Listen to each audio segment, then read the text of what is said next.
Correct oil வந்து add பண்ணிக்கோங்க. இதில் இஞ்சி பூண்டு இடித்து வச்சுருக்கோம், இல்லைனா நீங்கள் அரைச்சும் போட்டுக்கலாம். அந்த பேஸ்ட்டை ஆட் பண்ணிக்கோங்க. இது எல்லாத்தையுமே வந்து நல்லா வந்து சாட்டே பண்ணிவிடுங்க. நல்லா வந்து மிக்ஸ்அப் ஆகட்டும்.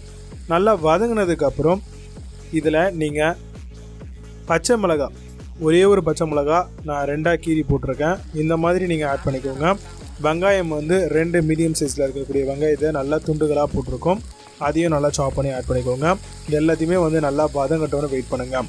நல்லா சாட்டே ஆனதுக்கப்புறம் இப்போ நம்ம குடமிளகா 2 வந்து சாப் பண்ணி ஆட் பண்ணியிருக்கோம். இந்த மாதிரி சின்ன சின்னதாக கட் பண்ணி ஆட் பண்ணிக்கோங்க. நல்ல ஒரு ஃப்ளேவர்ஃபுல்லாக இருக்குங்க, நல்ல வாசனையாகவும் இருக்கும். இந்த மாதிரியான சிக்கனை நீங்கள் ட்ரை பண்ணுங்கள், ஹெல்த்தியும் கூட. குழந்தைங்களும் தாராளமாக இதை வந்து கன்செப்ஷனுக்கு எடுத்துக்கலாங்க.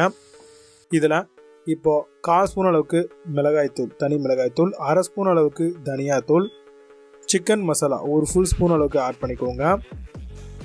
கொஞ்சமாக சால்ட் தேவைக்கேற்ற மாதிரி ஆட் பண்ணிவிட்டு இது எல்லாத்தையுமே வந்து நல்லா வதக்கி விடுங்க. நல்லா அந்த மசாலா, அந்த கேப்சிகம் எல்லாம் வந்து நல்லா மிக்ஸ்அப் ஆகட்டும். இந்த டைமில் ஆல்ரெடி நம்ம வந்து சிக்கன் துண்டுகள் ஆகியிருக்கோம் இல்லையா, இதில் வந்து நம்ம ஒரு 200 கிராம் சிக்கன் வந்து ஆட் பண்ணியிருக்கோம். அதையும் வந்து போன்லெஸ்ஸாக நம்ம போட்டிருக்கோங்க. நல்லா போட்டு மிக்ஸ் பண்ணிக்கலாம்.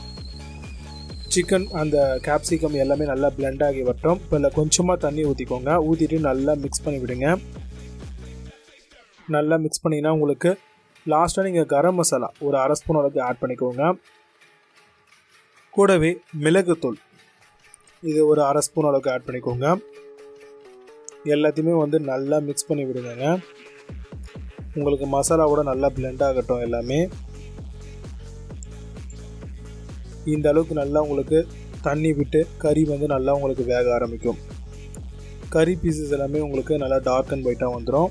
இந்த டைமில் நல்லா மிக்ஸ் பண்ணி விட்டுருங்க. இந்த மாதிரி பார்த்தீங்கன்னா உங்களுக்கு வெந்திருக்கு இல்லையா, இந்த டைமில் நீங்கள் ஸ்டவ் ஆஃப் பண்ணிவிட்டு இப்போது சிக்கனை நீங்கள் இறக்கி வச்சுக்கோங்க.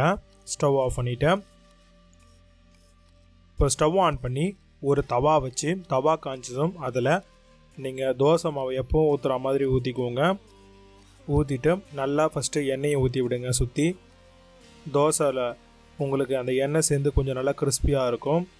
இப்போது நம்ம வச்சுருக்கக்கூடிய அந்த சிக்கன் கறியை வந்து நம்மளுடைய தோசையில் ஃபுல்லாக நல்லா ஸ்ப்ரெட் பண்ணிக்கலாம். சென்டரில் வரைக்கும் நீங்கள் ஸ்ப்ரெட் பண்ணால் போதும். அவுட்டரில் பண்ணிங்க அப்படின்னா உங்களுக்கு வெளியே வந்துடும்.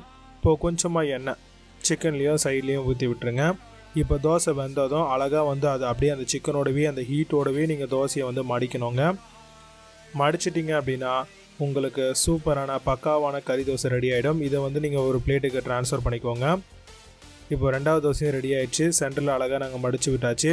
இப்போ கறி வந்து நல்லா ஸ்டஃபிங்கோடு இருக்குது. கண்டிப்பாக இந்த கறி தோசையை ட்ரை பண்ணுங்கள், ரொம்பவே சூப்பராக இருக்கும்.